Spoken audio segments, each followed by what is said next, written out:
The year's 1991. With the middling sales of the comic book The New Mutants, Marvel wants to take it in a new direction. Louise Simonson gets off the book and Rob Liefeld gains full control. He's drawing, inking, and plotting. Fabian Nicieza, who helped Liefeld on his previous writing effort in Marvel Comics Presents number 51 through 53, is scripting along. But make no mistake, this is Liefeld driving the force here. It was time for them to grow up and become essentially the X-Men of the 90s. Liefeld had been pushing for that to actually happen, and eventually editor Bob Harris agreed with him. These final issues would wrap up the New Mutants, and the team will be reborn in a new title, X-Force. We start off with one of the less important new characters in these new issues, Gideon. We learn a couple of things. First of all, that he is awesome enough to just awesomely defeat hordes of Shaw Industry robots in his training room. And second, that he has the power of a superhuman enhancement assimilation. We also learn that he likes his assailants in, well, skin-tight clothing. And then there's the Rob Liefeld teeth. Meanwhile, we have Cable and Cannonball. They're also in a training session fighting robots as well. Cannonball has developed the ability to fly quietly, although it requires full concentration. Cable now wants him to work on expanding that field that protects Cannonball when he flies into a force field that can protect the entire team. Cable himself is working on new powers.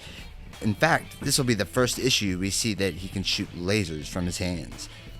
Cable and Cannonball get into an argument about whether they are soldiers or are they family, a theme Chris Claremont previously explored in his Uncanny X-Men run. Needless to say, the idea that they are soldiers will win out, but it's not a decision that the whole team will agree with. Next up is the absolute highlight of issue number 98, the first appearance of the Merc with the Mouth, Deadpool. He's been sent by Mr. Tolliver to kill Cable. We of course don't actually learn who Mr. Tolliver is or what went down to get him to send Deadpool after Cable. Everything that becomes popular though is right here in front of us from the start about Deadpool. Their irreverent humor, the human parenthetical side, the fact that he talks too darn much in general. Anyways, Cable is rescued by another new character, Domino, dispersing of Deadpool temporarily and igniting a future friendship for the two, although she was known as Copycat and not become Domino until X-Force 2.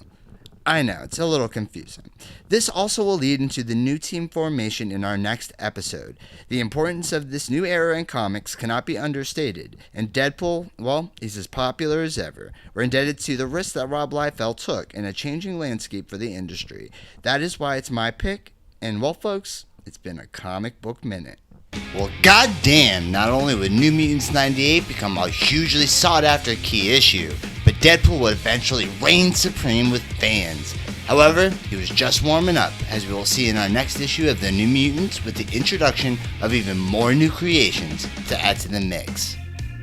Well, with issue 99, we're going to focus a little less on story and a little more on what was just introduced and what actually transpires.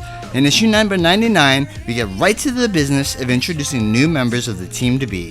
That includes Feral, seen here, a cat-like Morlock whom I suspect was essentially Liefeld's interpretation of Wolfsbane. Our second soon-to-be member is Thunderbird, who was only recently associated with the likes of the villain Emma Frost. He and Cable meet at the ever-popular Crosshatched restaurant where Cable makes his recruitment offer. Thunderbird does agree, but under the condition he gets to return home the reservation. However, Thunderbird notes that he's also receiving threats from whom he suspects is Emma Frost, and, well, that likely factors into his decision to join too. Before we get to our third new member, we continue to see Gideon convincing Sunspot it's time to leave the team, take over his family's business. This appears to have the desired effect, as we will see later.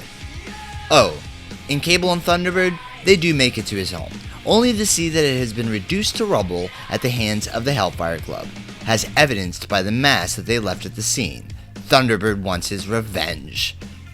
Now, when a member of the team decides to go after Wolfbane and Cable seems unfazed, he doesn't even want to go after them.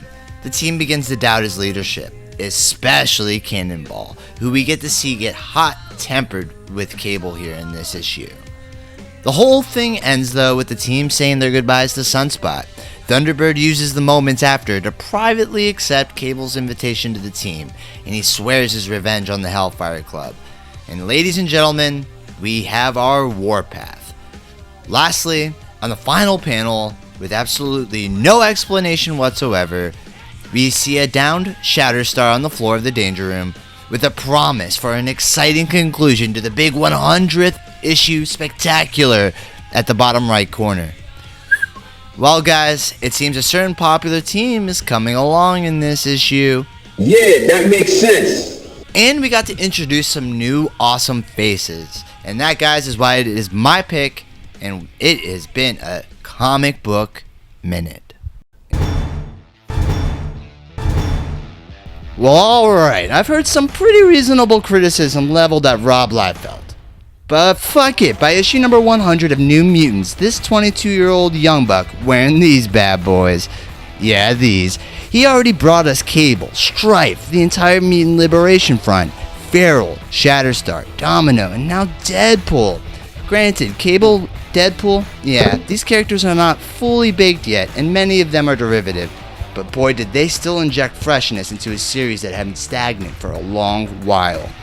This was pretty unheard of at Marvel Comics for young creators to be allowed the amount of unprecedented access to contribute to comics' largest sandbox. But this is the point where he was about to be given keys to his very own book and the chance to form a team of his own. Issue number 100 starts with Cable, Warpath, and Domino reacting to the new guy. But before I get to Shatterstar, can we just stop and appreciate the amount of patches on display here? Well, anyways, the group have their go at Shatterstar. Cable knocks Shatterstar out, and they takes him to the infirmary. There we learn that Shatterstar is fleeing Mojo 5 and came to recruit the X-Men, who once helped his people 100 years ago. The supervillain Mask invades the X-Men's basement with a group of Morlocks, while Boom Boom sees Feral in the kitchen where the two square up briefly. Soon the New Mutants and company are fighting off two separate groups, starting with Mojo's goons. This portion of the fight culminates, though, with Shatterstar stabbing his opponent through his own body.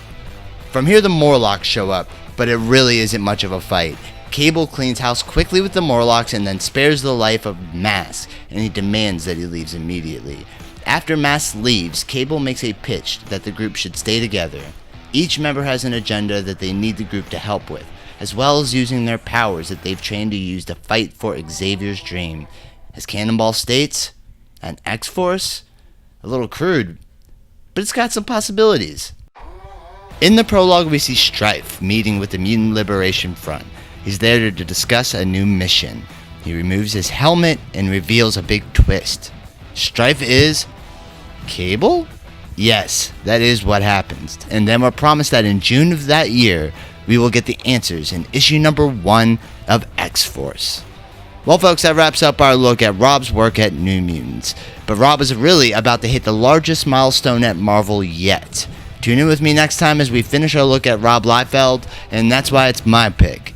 And folks, it's been a comic book minute. So after concluding New Mutants, Rob and Fabian continued their work into X-Force 1.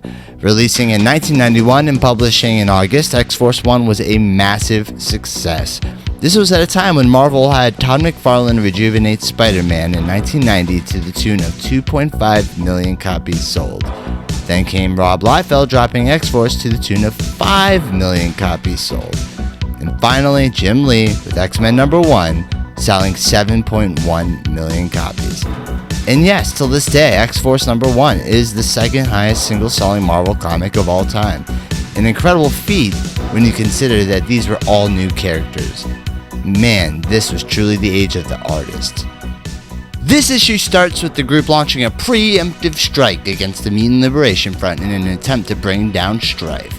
Strife's goons begin to attack and we see Shatterstar cut off Reaper's left hand. Badass. After Strife sees the group on his video monitor, he runs and initiates a self-destruct sequence on the base. With little time, the X-Force escapes safely. Dismayed at Strife's escape, the X-Force discusses a new plan. Oh yeah, back to that one guy Gideon. He's still trying to convince Sunspot to continue to take further part in his business dealings and continues to act as a mentor role to him. Here we see Commander Bridge with other S.H.I.E.L.D. agents examining the ruins of Strife's base. They come across Cable's weapons and they immediately assume he's a threat. Commander Bridge believes it's beyond the scope of S.H.I.E.L.D. and that he needs to call in help. Back to the Lane Gideon subplot. He and Sunspot attend a business meeting along with a bunch of other financially wealthy backers. A woman tells them that Black Tom will keep them there and that she plans to extort them to keep her own company from being bought out. What a snooze. We end with Commander Bridge aboard his helicopter contacting Nick Fury about help in bringing Cable and the X-Force in. He authorizes to do so by any means necessary. Each book came polybagged with 1 of 5 trading cards too. Kinda cool. By X-Force 2, Rob would bring back Deadpool, whom would become a regular staple in Marvel canon from this point forward. However, by issue number 12, Rob left X-Force and Marvel altogether due to royalty disputes over use of his artwork on merchandise. This would lead Rob to become one of 7 Image Comics founders, and the rest is history. In such short time, Rob crushed it at Marvel and was firing on all cylinders. And that is why it is my pick. And folks, it's been a comic book minute. Like, share, and comment, and subscribe, folks. And as usual, we'll see you on the next one. Marvel just like you 3 guys the most, which is why you sell as well as you do. But once we're all on our own, and then Todd leaned over to me as the guy left, and he goes, he's wrong. He's going to find out the hard way. And that competitiveness, I'm just speaking of that to the competitiveness of it. We were ruthlessly competitive.